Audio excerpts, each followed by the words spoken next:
Por que será que os brasileiros têm tanta dificuldade em construir aquela aposentadoria dos sonhos? No vídeo de hoje eu separei para você os principais erros que nós brasileiros cometemos ao trabalhar a vida inteira, juntando o nosso dinheirinho para construir a aposentadoria e chegar no final e ter alguns problemas. Inclusive, queria até começar esse vídeo com uma história real, com a minha tia. Ela, na verdade, é mãe de um amigo de infância, mas a minha tia, você sabe como que é. Ela, com muita dificuldade, ganhou um processo contra o governo e depois de anos esperando, ela recebeu ali a recompensa, era uma indenização na casa de uns 100 mil reais. Era muito mais dinheiro do que essa minha tia já havia visto na vida dela. Era muito mais dinheiro do que ela já conseguiu guardar. Então é claro, a primeira sensação foi uma sensação de libertação. Finalmente, chegou a hora de eu construir a minha aposentadoria dos sonhos. Minha tia me ligou, falou: Felipe, eu sei que você trabalha no mercado, aconteceu tal coisa, pode me ajudar porque eu tô aqui já com uma certa idade, eu não tô conseguindo mais manter meu ritmo de trabalho e com esse dinheiro eu acho que eu consigo me aposentar. Aí eu falei assim: vamos conversar, tia. Você perguntar algumas coisas, quanto que é o seu custo mensal, como que tá o seu planejamento, o que que você já tinha guardado além, aquelas perguntinhas básicas. E no final das contas, eu descobri que a realidade da minha tia era muito parecida com a maioria dos brasileiros. Ela não tinha qualquer planejamento, portanto, tinha até dívidas, não tinha patrimônio guardado, tanto ela quanto o marido dela. E além disso, ela não tinha nem a noção de como construir ali a liberdade financeira através dos investimentos, porque na cabeça dela, aqueles 100 mil reais já seriam suficientes para garantir o conforto, para que ela pudesse manter o padrão de vida dela trabalhando menos ou até mesmo não trabalhando. E eu tive que dar uma má notícia, falando: tia, olha, no ritmo dos seus gastos mensais, se você começar a resgatar desses recursos, você vai esgotar o seu dinheiro em menos de um ano se você parar de trabalhar. Ela obviamente se espantou com aquela notícia, falou: mas não tem então uma estratégia de investimentos que eu possa deixar rendendo e com o rendimento daquilo eu pago minhas contas e me aposento? Eu falei: dá para você pensar em uma estratégia de renda e rentabilizar, com certeza. Eu posso te ajudar nisso. Mas com esses 100 mil reais, pra gente fazer uma estratégia, corra riscos controlados, razoavelmente conservadora, você vai tirar mais ou menos 1.000 reais por mês, tia. Topa ou não topa? Claro que eu não topo. 1.000 reais não dá pra nada hoje em dia. Ficou até brava comigo. Mas o que eu fiz ali foi apenas ser um mensageiro. E a estranheza dela partiu de uma falta de conhecimento. Ela não sabia que daquele patrimônio de 100 mil, o potencial de geração de renda recorrente, num cenário positivo e no momento atual que o Brasil tá com taxas de juros elevadas, daria pra ela uns 1.000 reaisinhos por mês, que não dá nem pra ela pagar nem metade do mercado que ela fazia todo mês. E esse, inclusive, é um dos principais erros cometidos pelos brasileiros: não dimensionar bem o quanto a gente precisa ter para de fato conquistar aquela aposentadoria merecida. Primeiro erro: você não sabe quando irá se aposentar de fato, nem quanto dinheiro você precisa para aquilo, uma falta de um planejamento objetivo. E mesmo que você não saiba como sua vida vai se desenvolver, a carreira, você tem uma noção do quanto você precisa construir, caso você queira atingir aquele objetivo. Se você tem um futuro de uma vida pacata, na beira da praia, com uma casa pequena, talvez você precise de um patrimônio menor do que uma pessoa que almeja ter uma casa em Paris e viver uma vida nômade em todos os países. Então, a gente precisa materializar o quanto que eu preciso para ter aquilo que eu desejo. Então, vamos colocar alguns pontos que entram nessa categoria da falta de planejamento. Eu acho super saudável que você comece de alguma maneira. Mesmo que você não saiba ainda, mas você começa a criar um hábito, você começa a investir, então você já está acertando o início, que é a regularidade de aporte. Então, isso é super importante, mas depois de um certo tempo, é interessante que você comece a colocar uma espécie de etiqueta em cada dinheirinho que você guarda. Esse dinheirinho aqui é para minha compra do apartamento no futuro, esse dinheirinho aqui é a aposentadoria, esse dinheirinho aqui, na verdade, é para trocar o celular no final do ano, porque senão o seu patrimônio vira um só e você não consegue entender se uma coisa está impactando na outra. Eu tenho um exemplo para te trazer que aconteceu dentro de casa com a minha esposa. A gente traça nossos planejamentos de curto, médio e longo prazo juntos. A gente fez uma lua de mel no Japão e os dois adoraram, e a gente tem o sonho de voltar ao Japão. Mas como vocês devem imaginar, uma viagem pro Japão ela é cara. E minha esposa ela também tem outros objetivos. Ela quer comprar um carro, ela quer voltar ao Japão e, é claro, ela quer ter o dinheirinho dela, o patrimônio dela para construir a aposentadoria do jeito que ela deseja. E na hora que a gente começa a fazer conta, a gente tem uma materialidade. Olha, se a viagem do Japão custa em média ali uns 20 mil reais por pessoa e a gente quer que essa viagem aconteça em 2027, eu já tenho um plano de quanto mais ou menos eu preciso guardar por mês até lá para fazer a viagem acontecer. Mas se eu chegar lá e 20 mil reais é tudo que eu tenho, eu viajo pro Japão e zero minha conta?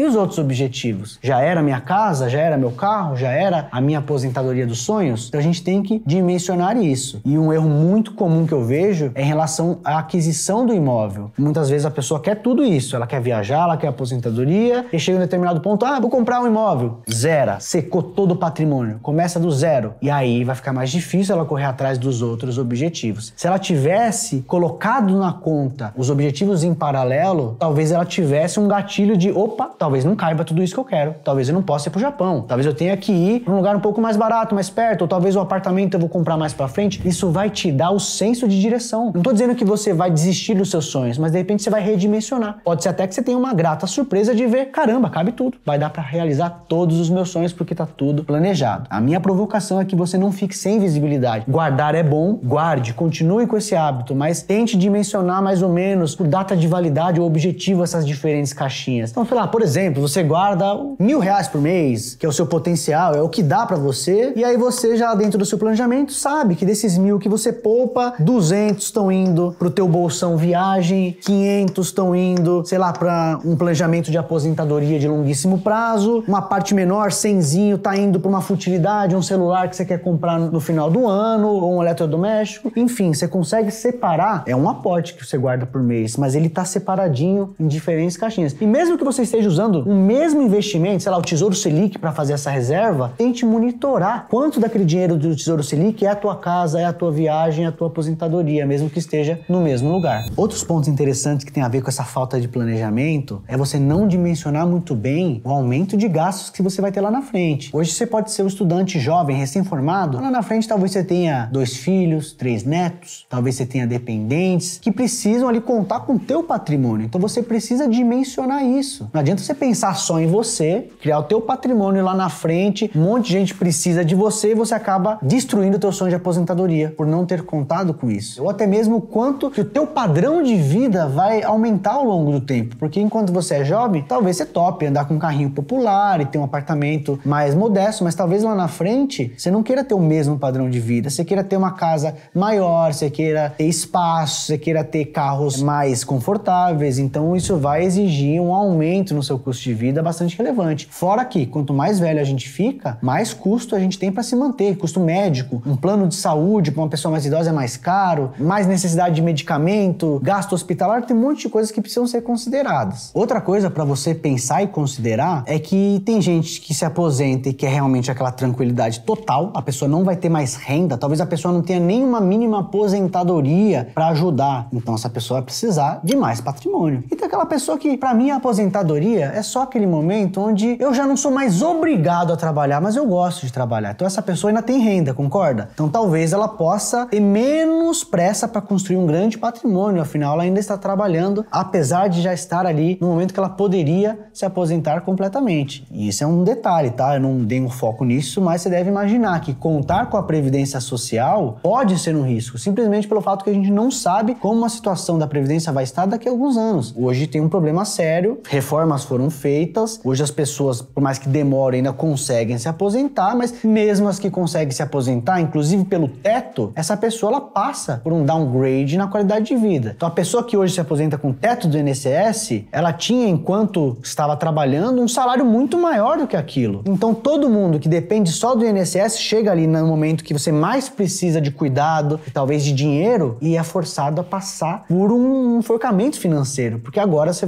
recebia, sei lá, 15 mil reais de salário na tua empresa e você vai ter que viver com 7. Então você precisa entender que talvez a previdência social não deva ser a sua principal boia salva-vidas. Ela pode ser um complemento, assim que eu penso pra mim. Um detalhezinho que é a questão da sucessão, porque existem pessoas com objetivos realmente muito distintos. Eu já vi pessoas que falam o seguinte: eu sou rico, meus filhos não. O que eu construí é meu e eu quero viajar o meu mundo, eu vou dar as condições pra molecada se virar, mas eu não quero deixar nada pra ninguém. Quero torrar, viajar o mundo. Respeito, tem muita gente que pensa dessa maneira. Tem outras pessoas que já pensam assim: olha, eu sou pacato, esse patrimônio que eu construí é pros meus filhos, eu quero que fique tudo pra eles, eu vivo com pouco, eu tô bem, eu não vou usar esse dinheiro. Então o que eu construí, a minha principal prioridade é passar isso adiante. Isso impacta a estratégia que você vai adotar. Que se você quer usar o teu dinheiro em vida e não vai deixar para herdeiros, você eventualmente pode inclusive começar um usufruto de tirar um pouco do próprio patrimônio em resgates programados, e aí teu objetivo é simplesmente tentar não esgotar o patrimônio até o dia de você ir dessa para melhor. Tudo planejadinho. Agora, se você quer deixar patrimônio para os herdeiros, você vai ter que dimensionar, acumular um patrimônio maior para fazer isso de uma maneira eficiente, para que você viva bem e ainda quando partir, possa deixar um bom patrimônio para os teus herdeiros. E eu gostaria de dar uma cor sobre a questão da estratégia de investimentos que eu adoto, porque um erro muito comum é a adoção de uma estratégia errada. Uma carteira de renda, ela é muito bem-vinda, principalmente em um país como o Brasil, que tem algumas características únicas. O Brasil dá muito incentivo fiscal através da renda. Você compra um fundo imobiliário, o dividendo é isento. Você compra uma ação, o dividendo é isento. Você consegue ter essas facilidades. Isso foi feito para desenvolver o nosso mercado. O governo dá um incentivo porque quer que tenham mais investidores participando do mercado que ainda é raso comparado com o mercado de um país desenvolvido. É uma, vamos dizer assim, uma anomalia do nosso mercado brasileiro. E a gente, como investidor, não temos nada com isso. Vamos aproveitar as vantagens que existem. E a gente consegue, então, no Brasil, montar uma carteira, como eu falei, com fundos imobiliários, ações pagadoras de dividendos, títulos públicos que pagam juros semestrais. Ficaria bem diversificada, com bons ativos, potencializando o retorno porque você não está pagando imposto nesse fluxo de dividendos. E aí você consegue montar uma carteira de renda de uma maneira que você viva daqueles proventos. Então, nesse caso, em uma carteira de renda, vamos supor aqui que você invista, eu vou colocar valores grandes, porque como conversamos, normalmente a carteira de renda, ela funciona melhor para quem já tem um patrimônio maior, porque o pinga-pinga vai ser mais relevante. Se pinga R$10 por mês na sua conta, talvez você compre um pãozinho de queijo, você não vai conseguir fazer um uso útil daquele negócio. Então, normalmente, a gente quer ter mais patrimônio para gerar mais renda. Então, vamos colocar aqui que seja R$1 milhão,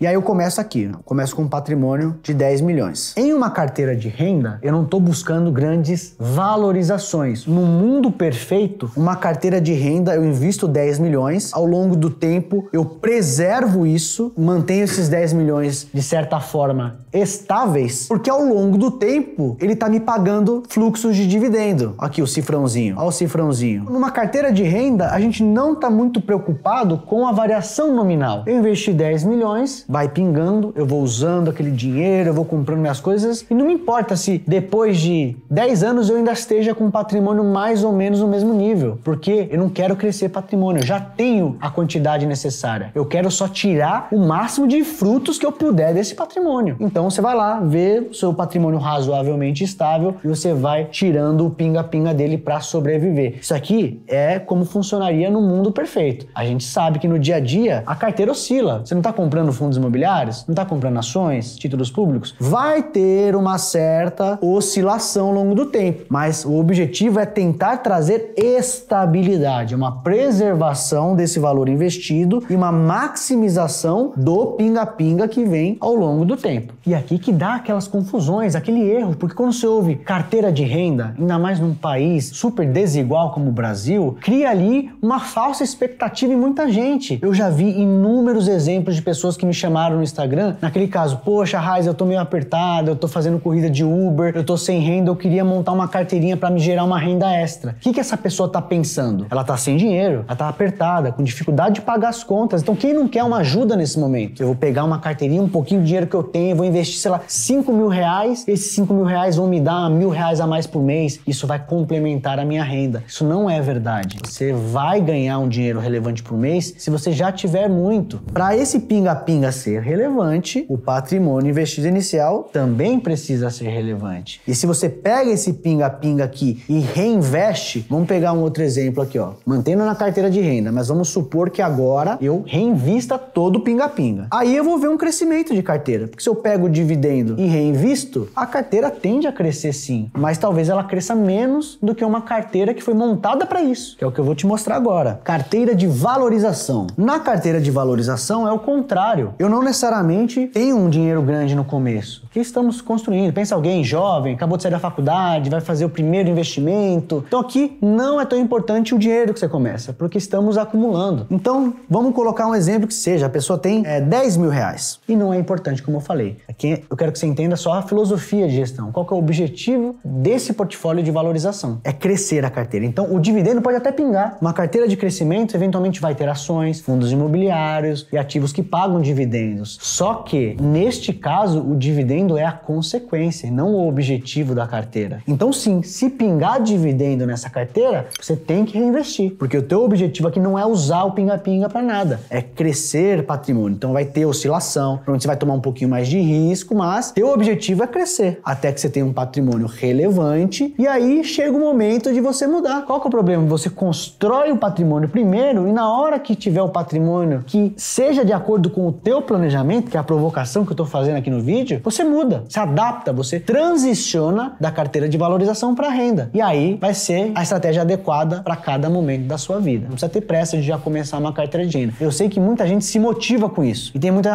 Raiz, mas o dia que pinga o dividendo na conta é um dia tão feliz, é um dia que me motiva e me faz querer continuar. Eu respeito isso. Se esse for o seu caso, quem sou eu para ser contra? Você tem que seguir o que mais te motiva. E pode dar certo sim, uma carteira de renda para promover crescimento. Só tô fazendo uma provocação que pode ter um jeito que acelere mais o caminho até o seu enriquecimento. Vou colocar o terceiro pilar para a gente discutir hoje, que são as alternativas. Alternativas de investimento. Se teu perfil é essa pessoa que já tem um patrimônio legal, se separou objetivos, o que é para tua casa, o que é para tua viagem, o que é para ficar tranquilo, com o pé na areia, na beira da praia, já dimensionou, já tem esse patrimônio robusto, uma solução interessante é construir uma carteira de renda. Então, se temos no Brasil ativos que intensificam a efetividade de uma carteira de renda por conta da isenção de dividendos e tudo mais, por que a gente não aproveita isso? É diferente se a gente fosse construir uma carteira de renda nos Estados Unidos, por exemplo. Inclusive, tem vídeo no canal falando sobre o que eu acho de uma carteira de renda em dólar, que eu não acho muito eficiente, principalmente porque lá fora o leão morde 30% do fluxo de dividendos. Então, aqui no Brasil, isento, maior parte, FIINFRA, FIIs, ações, e lá fora esse fluxo é tributado em 30%. Então, você construir uma estratégia que gere mais renda, você está intensificando um fluxo que toma uma mordida maior. Mas, já que somos brasileiros e a maior parte do nosso patrimônio normalmente está em reais, tem muita coisa legal para construir carteira de renda aqui no Brasil. Se você está no momento de ainda acumular dinheiro, eu vou falar sobre um instrumento que talvez você até já conheça, que é a previdência privada. A previdência privada, ela é frequentemente associada à aposentadoria por um motivo simples, porque ela foi desenhada para entregar vantagem fiscal no longo prazo. E é importante esse detalhe longo prazo, porque no curto prazo, se você não planeja direito, o tiro pode sair pela culatra. Essa é verdade. Vou contar outro caso real. Eu tenho um avô de 92 anos que 2 anos atrás o gerente do banco fez uma previdência privada para ele sem conversar e sem explicar direito o que era. Minha avó precisa usar o dinheiro eventualmente e não consegue porque tirar o dinheiro da previdência com 2 anos de duração é muito danoso, sai mais caro. Então, para você não cair numa pegadinha como essa, saiba que a previdência ela é super legal. Na minha opinião, uma das maiores mamatas que tem no mercado financeiro para a gente ter economia de imposto, desde que a gente faça direito. Previdência para você fazer e poder resgatar no curto prazo é ruim. Isso não tem a ver com o produto, tem a ver com o planejamento que você faz. Eu vou explicar de maneira super simplificada, porque daria para fazer um vídeo inteiro sobre isso. Inclusive temos vídeos aqui no canal do YouTube sobre previdência privada, mas a previdência é um plano e por trás desse plano você tem um fundo previdenciário que a gente pode escolher, tem fundos bons, tem fundos ruins, pode fazer uma carteira bem diversificada, mas a grande questão é, principalmente na modalidade PGBL, você consegue investir até um determinado patamar e diferir imposto. Um exemplo bem rápido, pessoal, vamos supor que eu tenho uma renda anual, somando meu salário todos os meses, no final do ano eu tenho uma renda de 100 mil. E aí, ao longo desse ano, eu investi 12 mil reais em uma previdência privada PGBL. O que a Receita Federal faria? Essa é a tua renda tributável, 100 mil. Se você tem um PGBL, ele vai abaixar a sua base tributável. Então, o imposto não vai incidir sobre 100 mil. Ele vai incidir sobre 100 mil menos 12 mil. Então, você paga menos imposto quando você faz um planejamento de PGBL. Ou você restitui mais, mas você melhora. Então, se você restitui mais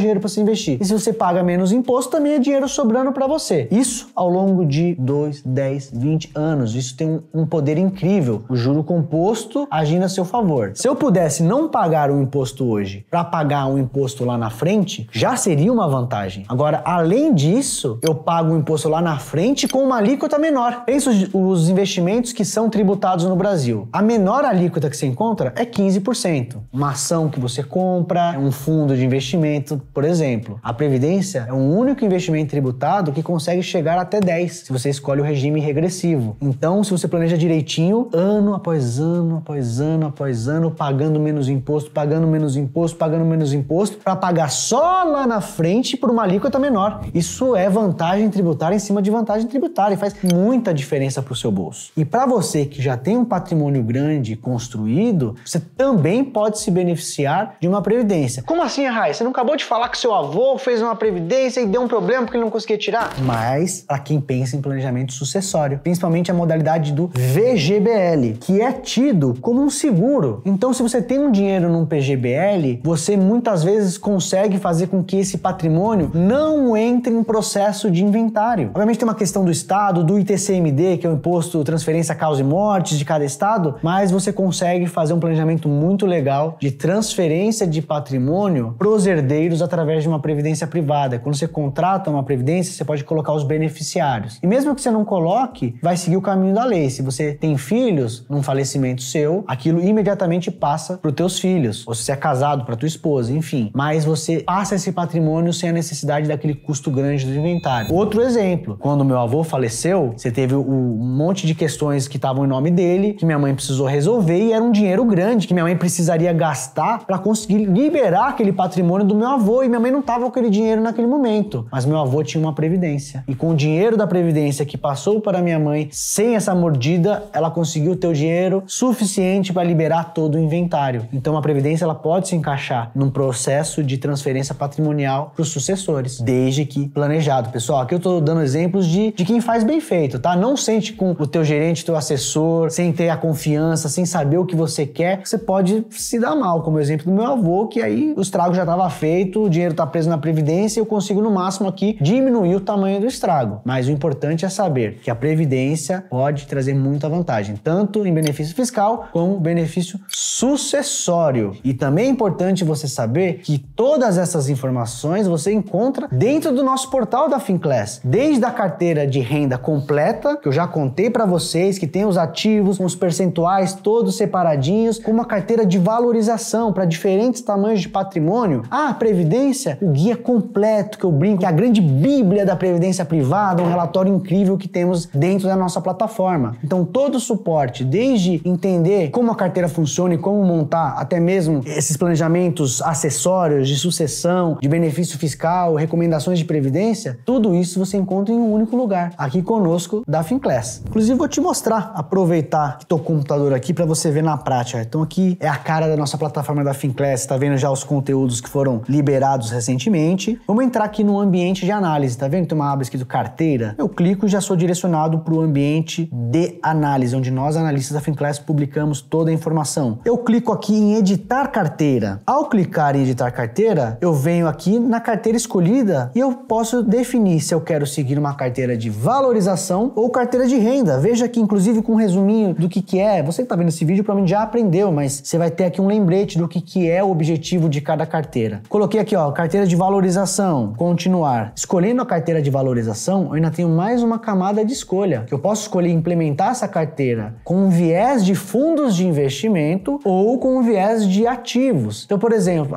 me dá muito trabalho ficar comprando ativos, eu vou comprar as ações que nossos analistas estão recomendando. Eu prefiro comprar 1, 2, 3 fundos de ações que são menos ativos, deixa ali mais cômodo. Independentemente do teu perfil, você pode escolher o que melhor se adequa. A alocação é a mesma, a forma de implementar é diferente. Uma comprando ativos diretamente, outra dando ênfase em comprar fundos de investimento. Vamos colocar aqui por ativos, só para a gente ter um exemplo. Defina aqui o tamanho do patrimônio. Quanto que você tem? 10, 30 mil, 50 mil, 100 mil, 1 milhão, 10 milhões? Coloca o valor aqui que você tem. Já estava por padrão os 500 mil. Coloca continuar, salvar e atualizar a carteira. O próprio software vai se calcular aqui e vai te dizer exatamente o que você precisa fazer, onde colocar o dinheiro, qual que é o percentual em cada ativo. Tem até a informação de como que as caixinhas estão rendendo, a performance da carteira e tudo mais. Veja bem, dentro da caixinha de renda fixa pós, tem os ativos com percentual de cada um. A renda fixa dinâmica também tem os ativos e assim por diante. Fundos imobiliários, ações, internacional. Cada caixinha dessa te mostra os ativos respectivos com o peso em cada um. Você tem um relatório que embasa a recomendação e com a orientação, inclusive, de como fazer, como compra lá no home broker, isso aqui, em qual corretora que você encontra esse investimento, todo o apoio necessário. Mas eu queria mostrar também aquela bíblia que eu falei, que eu fiz a propaganda para você da Bíblia da Previdência, que de fato eu acho um relatório muito legal. Não tem nada a ver com o fato de eu ter feito esse relatório, foi só uma simples coincidência. Mas brincadeiras à parte, é um relatório que resolve muito a vida do nosso assinante. Toda semana chegam dúvidas sobre previdência privada nas nossas lives, que a gente tem live todo dia, meio-dia, para atender a nossa base. E essa pergunta ela é premiada. Eu brinco com a galera que eu vou deixar esse relatório impresso na parede da minha casa, porque ele é tão recomendado com recorrência que a gente de fato quer eternizar ele. E você vai poder até ver como que isso funciona. Então eu venho aqui na parte de relatórios, eu uso o filtro para selecionar os relatórios de tema internacional, tema de fundos de investimento, como eu estou falando de previdência privada, se enquadra em fundos, e aqui eu vou procurar previdência. Eu tô com preguiça de procurar, usa aqui a busca, ela é a tua melhor amiga. Então eu venho aqui na busca, coloco previdência, já mostra os relatórios que tem a ver com a previdência. Olha aqui, previdência privada, um manual de boas práticas para construir patrimônio no longo prazo. E aqui está o relatório para você que não sabe nem o que é uma declaração completa, uma declaração simplificada, o que é essa sopa de letrinhas, VGBL, PGBL, uma tributação regressiva, e também se você está procurando recomendações de previdências boas para comprar, tudo isso e mais um pouco você encontra neste relatório e também no restante da plataforma da Finclass. O QR Code que você está vendo na sua tela ou o link que está aqui na descrição vai te possibilitar fazer parte da melhor comunidade de investimentos do Brasil. Então, se eu fosse você, nem perderia tempo. Mira aí o celular para a tela ou clica nesse link que a gente já deixou separado, que vai ser um prazer poder te ajudar além desse vídeo do YouTube, aqui nos corredores da Finclass. Te vejo muito em breve.